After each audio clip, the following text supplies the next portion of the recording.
Hi students, my name is Faiz Sakir. Welcome to second lesson of your civics constitutional design.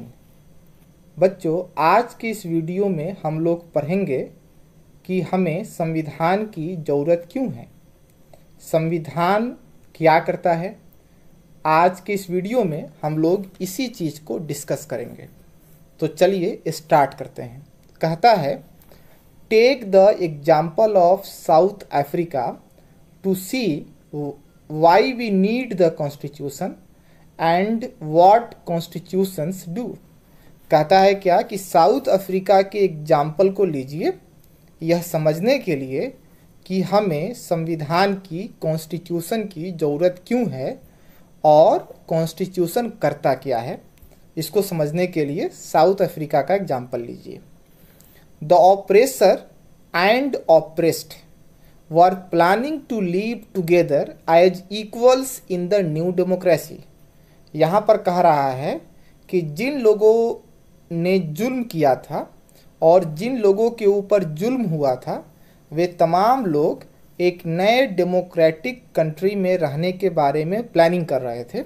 यानी कहने का मतलब है कि आप देखेंगे कि 1994 में जब साउथ अफ्रीका में इलेक्शन हुआ और जब रेसिस्ट गवर्नमेंट का जब खात्मा हो गया तो उसके बाद आप देखेंगे कि गोरे लोग जिन्होंने काले लोगों के ऊपर जुल्म किया था और काले लोग दोनों जो है वह एक नए लोकतांत्रिक देश में एक साथ रहने के बारे में योजना बना रहे थे। Each section wanted to safeguard their interests and wanted substantial social and economic rights। कहता है कि हर तबका, हर वर्ग अपने हितों की रक्षा करना चाहता था और वह यह चाहता था कि उसके सोशल और इकोनॉमिक राइट्स सुरक्षित रहें। यानी कहने का मतलब वाइट्स और ब्लैक्स दोनों जो है वह अपने इंटरेस्ट्स को सेफ गार्ड करना चाहते थे और वह ये चाहते थे कि उनको जो है सबस्टेंशियल सोशल और इकोनॉमिक राइट्स मिले, कोई किसी के हक को नहीं छीने। Through negotiations and agreement was reached between the two sides. कहता है कि अब बातचीत के जरिए आप देखेंगे कि जो दोनों पक्ष जो थे मतलब गोरे और काले दोनों के बीच में ये समझौता हुआ कि जो है तमाम लोगों के हित जो है वो सुरक्षित रहेंगे और चाहे वो वाइट्स हों या ब्लैक्स हों सबको जो है वह सबस्टेंशियल सोशल और इकोनॉमिक राइट्स मिलेंगे जो नया साउथ अफ्रीका बनेगा 1994 के बाद। किसी से उसका सोशल और इकोनॉमिक राइट्स जो है वह नहीं छीना जाएगा। Whites agreed on the principle of majority rule and the one man one vote agreement. कहता है कि जो गोरे जो थे मतलब जो वाइट्स थे वह इस बात पर राजी हो गए कि साउथ अफ्रीका में जिसकी संख्या ज़्यादा होगी वही जो है रूल करेगा, साउथ अफ्रीका पर वही शासन करेगा और वह इस बात पर भी राजी हो गए कि तमाम लोगों के वोट की वैल्यू जो है वह सेम होगी, मतलब वन वोट वन वैल्यू का कॉन्सेप्ट होगा। पहले आप देखेंगे कि साउथ अफ्रीका में इस तरह का कॉन्सेप्ट नहीं था, वन वोट वन वैल्यू का कॉन्सेप्ट नहीं था। लेकिन गोरे जो है जब बातचीत हुई ब्लैक्स के बीच में, ब्लैक्स और वाइट्स के बीच में, तो गोरे इस बात पर सहमत हो गए कि आज से जो है सबकी वन वोट वन वैल्यू का कॉन्सेप्ट होगा और जिसकी मेजॉरिटी होगी वही जो है वह रूल करेगा। They also agreed to accept some basic rights for the poor and workers।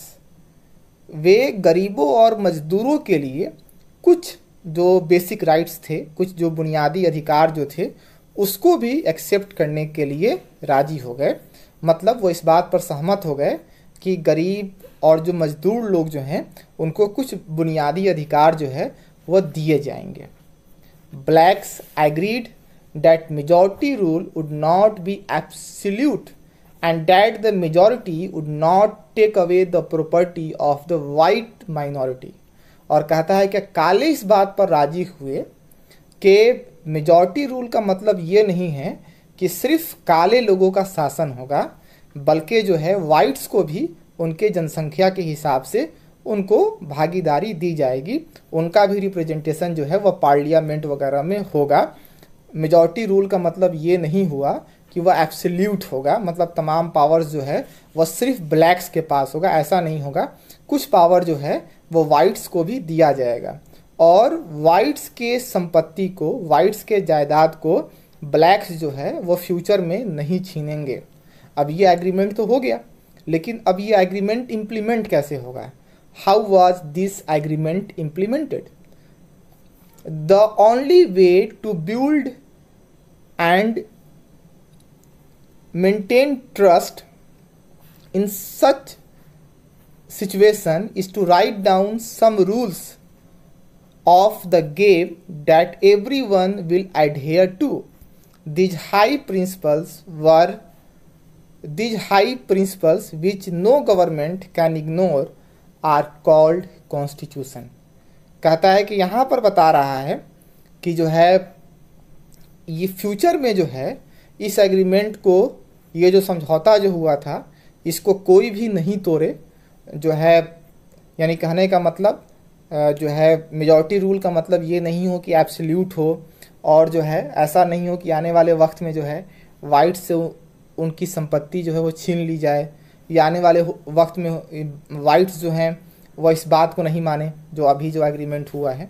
तो इसके लिए बहुत ज़्यादा ज़रूरी था कि चीज़ों को जो है वह लिख दिया जाए कहीं पर, और आप ये जो हाई प्रिंसिपल्स जो थे इनको लिख दिया जाए, ये जो आदर्शवादी बातें जो थी इनको लिख दिया जाए, ताकि आने वाले वक्त में कोई भी सरकार इनको चेंज करने की कोशिश नहीं करे। चेंज करना उसके लिए बहुत ज़्यादा मुश्किल हो। कहता है क्या? इसी को तो संविधान कहते हैं। यानी संविधान का मतलब ये है कि कुछ रूल्स जो है वह लिख दिए जाते हैं और उस रूल्स को सब किसी को मानना होता है, और उस रूल्स को चेंज करना जो है वह किसी भी सरकार के लिए बहुत ज़्यादा डिफ़िकल्ट होता है। तो आप देखें, इस तरह से हमने जाना कि अगर साउथ अफ्रीका में वाइट्स और ब्लैक्स अगर एक साथ मिलकर रह सकते हैं, तो उसके लिए बहुत ज़्यादा इम्पॉर्टेंट है कि वहाँ पर एक कॉन्स्टिट्यूशन हो और उस कॉन्स्टिट्यूशन के रूल्स को तमाम लोग जो है वो माने। इवन गवर्नमेंट भी उसको आसानी से चेंज नहीं कर पाए। तो कहने का मतलब ये है कि हमें संविधान की ज़रूरत इसलिए होती है क्योंकि ये जो है लोगों के राइट्स को, सोशल और इकोनॉमिक राइट्स को सेफ गार्ड करता है, उनके इंटरेस्ट को सेफ गार्ड्स जो करता है, उन लोगों के हितों की रक्षा करता है। लोगों के हितों की रक्षा के लिए संविधान का होना जो है वह बहुत ज़रूरी है, ताकि आने वाले वक्त में कोई किसी के हक को, कोई किसी के अधिकार को नहीं छीने। तो उम्मीद है आज मैंने जो आपको पढ़ाया है वह समझ में आया होगा। अगले वीडियो में हम लोग इसी लेसन को कंटिन्यू करेंगे। तब तक आप अपना ख्याल रखें, स्वस्थ रहें, खुश रहें। वीडियो देखने के लिए बहुत बहुत धन्यवाद, बहुत बहुत शुक्रिया।